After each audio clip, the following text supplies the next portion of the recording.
Já que estão pedindo, vamos falar então do negócio do Ciro Gomes e o SPC.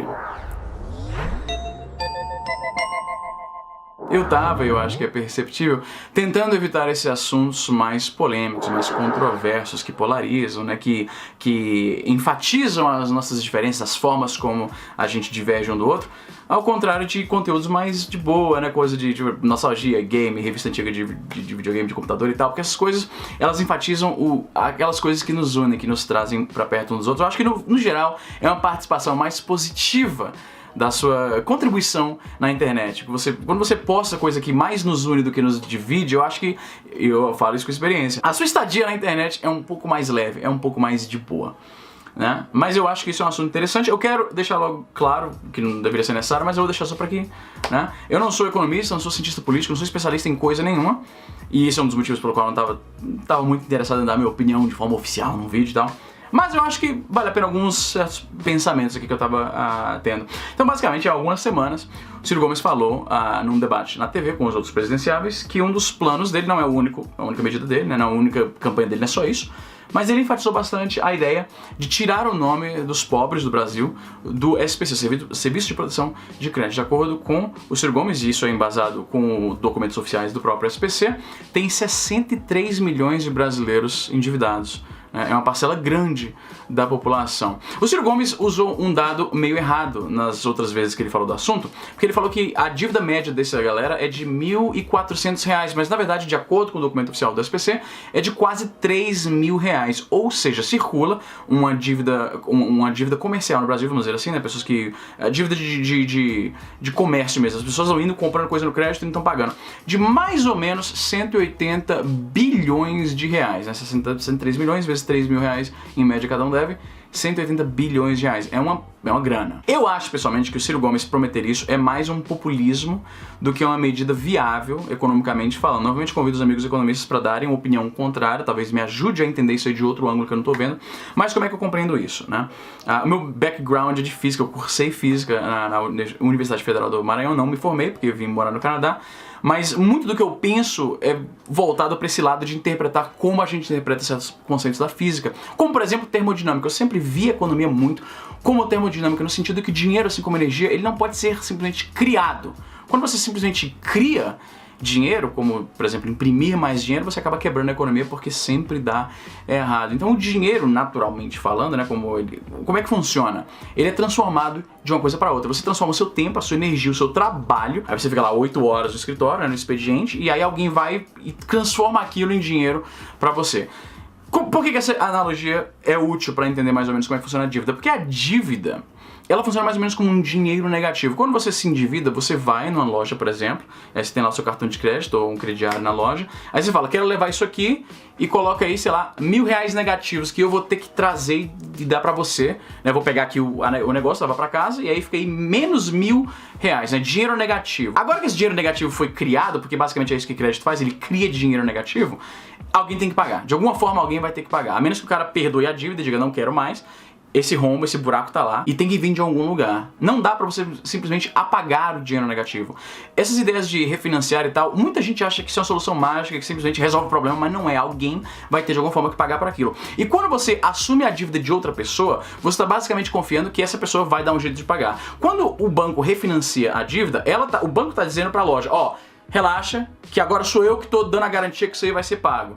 Cada vez que você coloca mais passos nisso, na verdade você não pode ficar colocando passos indefinidamente nisso, né? Porque uma hora a sua confiança tá na lama e ninguém mais vai querer custear aquela dívida. Mas basicamente quando alguém fala, eu vou refinanciar isso aqui, eu vou dar um jeito, relaxa que essa dívida aí, esse dinheiro negativo, essa energia que tá faltando no sistema, eu vou dar um jeito nisso. Cada vez que alguém assume aquele risco, esse risco não é assumido de graça e alguém tem que pagar por isso. De alguma forma aquilo é pago. O que eu tô tentando dizer com essa analogia é que, assim como energia, não dá pra você trapacear a economia, não dá...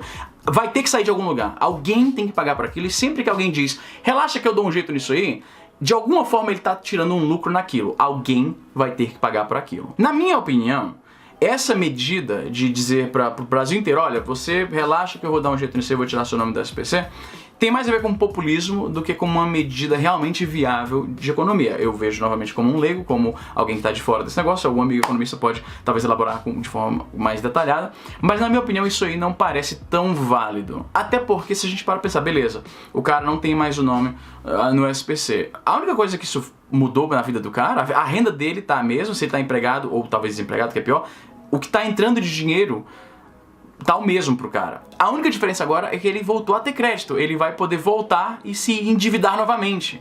Então, na minha opinião, isso é um curativo, botar um curativo num tumor. Na minha opinião, o fato de que 63 milhões de brasileiros estão endividados, estão com o nome sujo, estão inadimplentes, isso é um sintoma gravíssimo de duas coisas. Primeiro, que falta educação financeira pro brasileiro de forma geral. E agora, eu não tô querendo dizer que é só o brasileiro que se endivida. A dívida é um problema global. Todo mundo se endivida, aqui na América do Norte também, as pessoas se endividam muito. Mas 63 milhões de brasileiros é uma porcentagem muito alta dos brasileiros adultos que estão ativos na economia do país. Para mim, é sintoma de uma falta de educação básica de finanças e, ao mesmo tempo, uma economia quebrada que impede o poder aquisitivo do povo das classes mais média e baixa. Porque o cara se endivida porque ele quer ou precisa comprar algo que ele não pode comprar. E se o cara não pode comprar aquilo, na minha opinião, isso é sintoma de que a economia não está indo muito bem. Você simplesmente tirar o nome da galera do SPC, você vai ganhar um monte de votos, gente talvez um pouco desinformada. Beleza. Mas esse cara não mudou de fato a renda dele, é uma solução emergencial? Talvez. Mas ele vai se endividar de novo, não tem jeito, ele vai se endividar de novo. Se você não resolve a renda da pessoa e a educação financeira, e você apenas permite que ele tire outro cartão na C&A, ele vai se endividar de novo. A propósito, eu preciso mencionar um negócio. Quando eu comentei sobre essa questão no Twitter, muitas pessoas ofereceram a narrativa de que, na verdade, não é porque as pessoas não sabem usar crédito, não sabem como lidar com dívidas, é porque a economia está tão difícil que as pessoas estão tendo que se endividar até mesmo para pagar as coisas mais básicas que você precisa para viver, que é comida, pagar o condomínio, pagar o aluguel, pagar as coisas mais básicas mesmo, e é por isso eles explicam que tantas pessoas estão endividadas. Na verdade, não é isso que diz o relatório oficial do SPC. No seu relatório mais recente que eu consegui encontrar, titulado Inadimplentes no Brasil 2017, perfil e comportamento frente às dívidas. Normalmente o de agosto de 2017 foi o mais recente que eu pude encontrar. Se isso estiver errado, se existir já um mais atual, eu convido que coloquem nos comentários, mas esse foi o que eu encontrei e eu duvido que o desse ano deve ser muito diferente disso. Mas o que a gente vê aqui já na terceira página é que contas básicas e de primeira necessidade são as que estão mais em dia. Já compromissos ligados ao crédito, os mais atrasados. Mais embaixo desse mesmo documento a gente vê uma tabela intitulada Compromissos Financeiros em Dia em Atraso. E a gente vê que os compromissos mais em dia é conta de água e luz, depois conta de telefone, fixo ou celular, TV por assinatura ou internet, que eu acho estranho que isso está tão em dia, mas tudo bem, para muita gente é realmente muito importante. Aluguel também está lá com um alto nível de compromisso em dia, de 84%. A gente tem também escola-faculdade bastante alto, 66%. Plano de saúde, 93%, tá todo mundo, de forma geral, né? A maioria, pelo menos, tá pagando seus planos de saúde. A gente tem também condomínio, onde as pessoas moram, 89%. Financiamento da casa própria também relativamente alto, em 61%. Quando a gente vê em contrapartida os compromissos em atraso, a gente vê que o principal é parcelas a pagar no cartão de loja, em 84% de inadimplência. Depois parcelas a pagar no cartão de crédito, 64%. 74% de inadimplência em empréstimos de banco ou financeira. Crediário e carnês também alto, 67%. Cheque especial, 72%. Parcelas a pagar em cheque pré-datado, 60%. Me parece, dando uma olhada nisso aqui, talvez esteja errado na interpretação dos dados, mas me parece que a impressão que eu tinha que o brasileiro tem um hábito de não saber lidar tão bem com crédito, não saber como lidar com dívidas, é corroborado por esses dados oficiais do SPC. As coisas mais básicas, que alguns estão me dizendo que é por isso que as pessoas estão endividadas, porque a economia está muito ruim, muito desemprego, a pessoa está tendo que pagar aluguel, pagar comida, né, no cartão de crédito, não parece ser o que esse relatório aqui indica. Voltando para aquele negócio de você colocar alguém como fiador da dívida, né? Supondo que a ideia do Ciro Gomes seja refinanciar as dívidas de 63 milhões de brasileiros que devem em média 3 mil, somando assim mais de 180 milhões de reais.